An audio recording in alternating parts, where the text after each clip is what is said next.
So we are losing both muscle and bone, and not just losing the volume of them, but losing the strength that they have.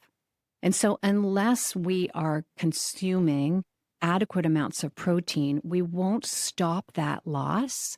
And likewise, protein also plays an incredibly beneficial metabolic role.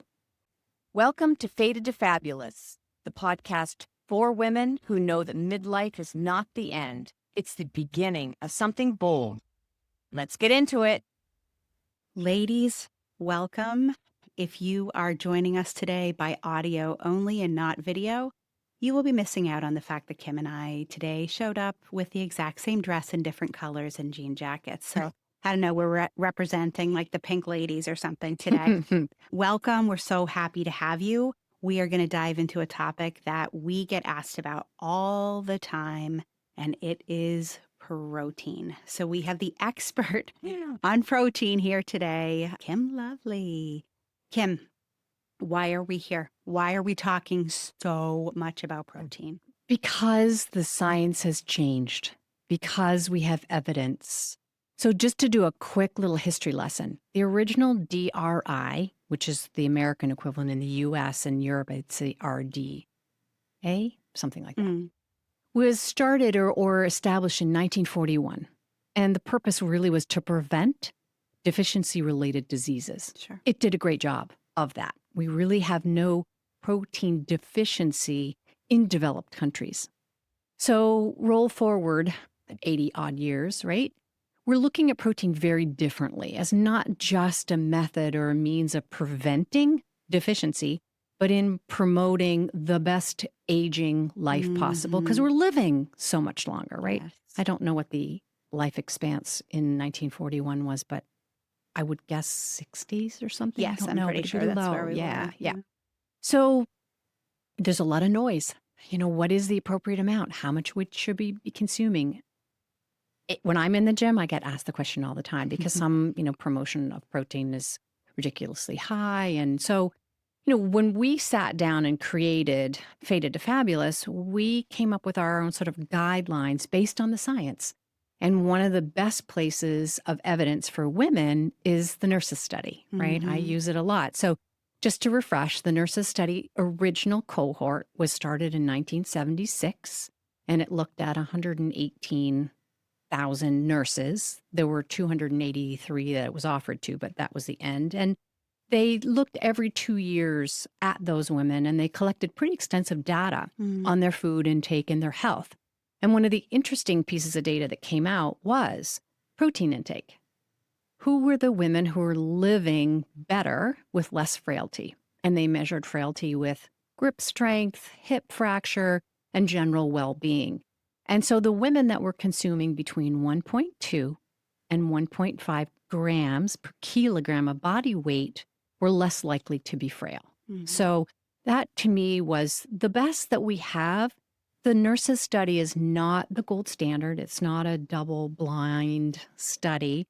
It's a longitudinal study and really looking at more association, which is still super valuable. So when we decided, we came up with 100 grams because it puts our population in a range that is in that. The 100 grams gets people at 1.2 to 1.5. So we know that they are going to be more likely to live well. It's a general, obviously, just so everybody is aware, if you are somebody who has a special circumstance, for example, you have kidney disease, like those guidelines might not fit you. Correct. But that's why it's really important to work with a team to kind of figure this out. Exactly. Why in particular, so our interest, women in midlife. Yeah. Why is it particularly important to think about protein needs in this age range? Because starting at age 30 and rapidly accelerating at the turnaround between perimenopause and menopause is a rapid decline in lean body mass. So we are losing both muscle and bone, and not just losing the volume of them, but losing the strength that they have.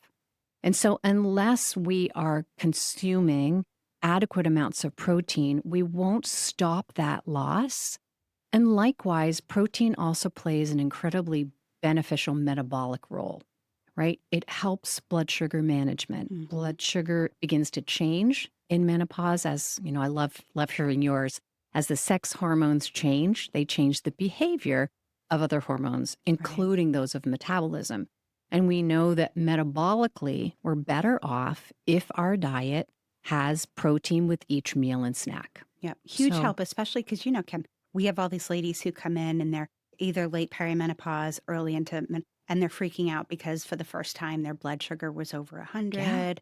And that's a great way to stabilize insulin and blood sugar for sure. absolutely. Yeah. So, a little controversial here on this one. Yeah. So, I don't have to tell you, we promote strength training and the importance of Yes. strength training and how it becomes non negotiable. But we definitely have some women who are like, no, it's just a no for me. I am not lifting weights. I don't want to do resistance training. What do you say to those women? Do they still need 100 grams of protein? So, yes, they still need the 100 grams of protein because of the metabolic, because of the loss of lean body mass. We Right. hope that it will sort of slow that down, but they won't see any benefit to their bones and muscles by just eating protein. Mm. If you think about like your analogy of the house on Yeah. the foundation is the strength training and the first floor is protein intake, right? So, and to the woman who says, I'm not going to the gym, I'm not lifting heavy weights, and I have those in my office, what are you willing to do? Would you be willing to try Pilates, Right. right? Would you be willing to do 5 minutes of body weight resistance training? And then you get your coach hat on, right? And Yeah. okay, where is the thinking coming from? Where is the Yes. old programming? Where are Yes. you stuck that this is an issue for you? Yeah. What are you fearful of if you Yep. incorporate this? And a lot of women have like gym trauma, let's be Mm-hmm. honest. Yeah. Anxiety about body and being looked at and things like that for Yeah. sure.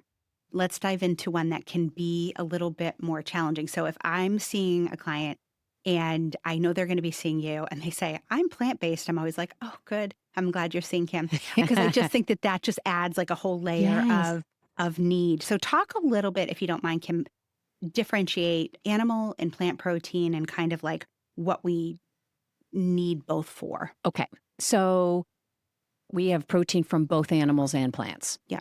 That's, and there is this myth or this, ongoing untruth that plant proteins are deficient. Mm, They're really not deficient in amino acids. So let's go back and, maybe I'll go back and just define what a protein is. So a protein is a structure that is composed of a variety of amino acids. If you think about a Lego project, the project is the protein, like the house that you're building, and the little building blocks are the amino acids, right? And the difference between amino acids and protein and carbohydrate is that amino acids contain a nitrogen, right? Their skeleton is a carbon and a hydrogen, but they contain a nitrogen. What's really fascinating is that prevents them from being stored. We cannot store protein. We can store carbohydrate in muscle and in our liver. mm-hmm. We definitely can store body, fat, Yeah. and we can store it a little too well, right? But we cannot store protein. So back to the protein versus Yes. the animal versus plant protein, right? So that misinformation that plant protein is deficient is not true.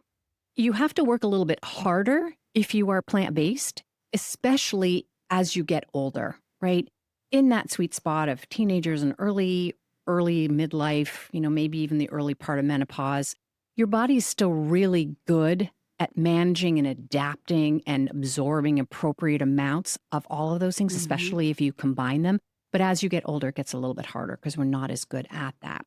In my practice, I promote, even if you are not plant-based, even if you're not vegetarian, I still encourage plant-based protein intake. Talk about that. What are Yeah. some of the benefits of that? So fiber, number Right, one, right? A piece of chicken right. has no fiber, whereas a legume does, right? Sure. Nutrients. There's a lot of nutrients in plant-based proteins, right? Bingo. Isoflavones in soy proteins, good phytonutrients in the other ones, right? So there's a Mhm. lot more nutrition in plant-based protein that's not in the animal-based protein.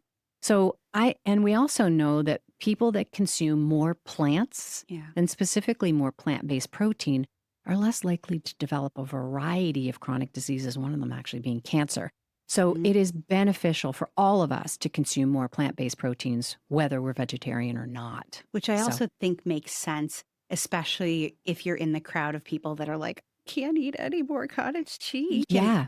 Where to start? So say somebody is just seeing you, they have your attention, you're at the gym, and they're like, help me, give me one thing to get started Okay. on having more protein in my life. So you know me, I believe firmly and strongly in front loading the day. I just think how we start our day sets the tone for the rest of it. If the day falls apart, we've done a great job initially.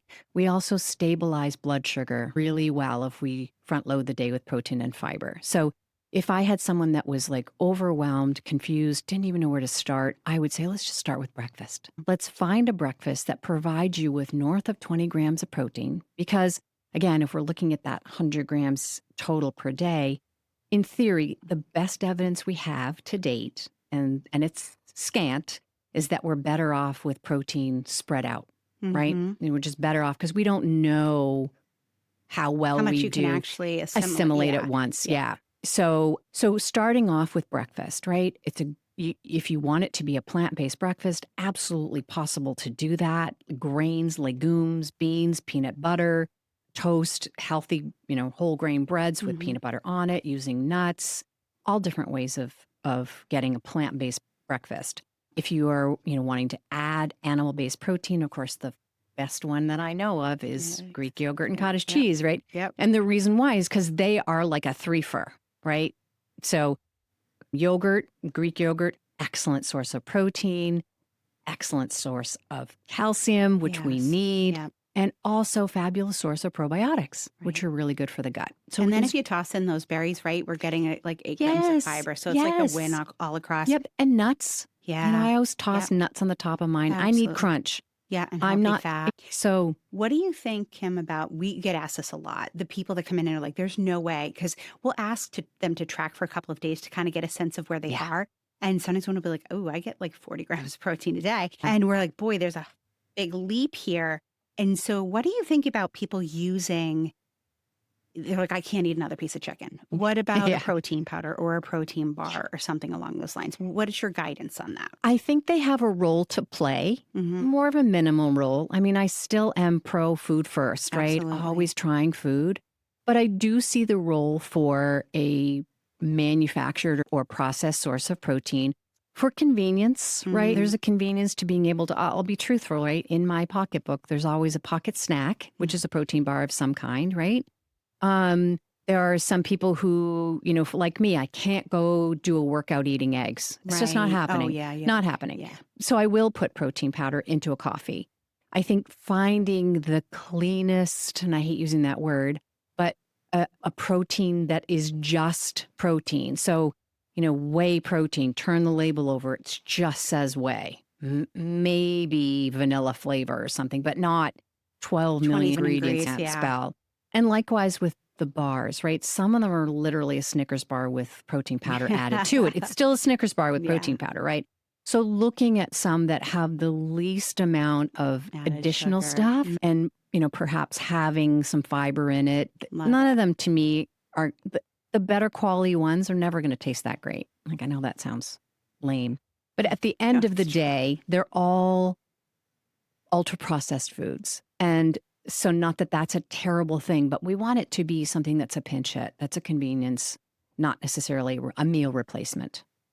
Great. Sound reasonable? Sounds great. Okay. To wrap up, in a minute, can you just throw out, because I know that people pick your brain all the time, throw out some easy, quick, protein-rich snacks to reach for. Okay. And go. All right. Number one is nuts. If you are not allergic, all the nuts, any kind of nuts mixed together, mix them with seeds. And the reason why nuts are such a powerhouse for a snack is because they're a three-fer. Great source of protein, plant-based protein, great source of fiber, and really good source of healthy fats. They are like, right? There is no evidence to suggest that nuts are high calorie and we shouldn't eat them. That's old programming, garbage thoughts. Right. Nuts are great. Yes. Another thing would be a combination, right? So if you want a carbohydrate, if you want a piece of fruit, which technically falls into the carbohydrate pairing that with a protein. So an apple and peanut butter, a pear and a piece of cheese, some whole grain crackers like Triscuits and a piece of cheese or nut butter, a cheese stick. There are some meat sticks that are not loaded with sodium and all kinds of weird things. And we found those like chomps, Yeah, there are chomps are things like great, that. yeah. Yeah, they're packable. They don't require refrigeration. Things that might require refrigeration could be a Greek yogurt, container, throw some berries on it if you want to, or some nuts, a small container of cottage cheese with something on it. A hard-boiled egg makes an excellent snack. I like putting mine in a baggie, a little olive oil seasoning, because I don't like, by the way, the yolk is really, really good for you if you didn't know that, right? Yeah. So the yolk is super important, but I personally don't like it that much, but it's good for me.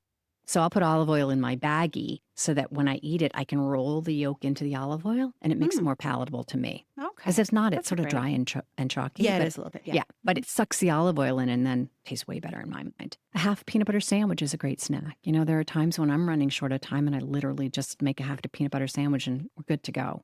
Those are great because honestly, like, this is why I could pick your brain all day long. And we could do this all day. Yeah. Talk about ways to get protein.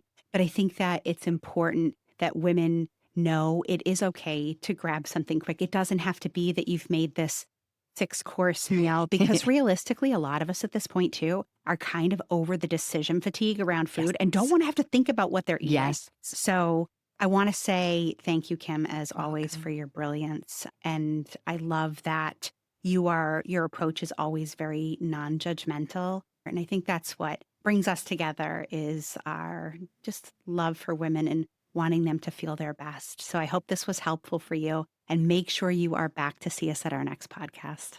Bye, ladies. Bye. Thanks for spending time with Vicki and I today on Fated to Fabulous, where midlife is just the beginning of your boldest chapter. Until next time, stay fabulous.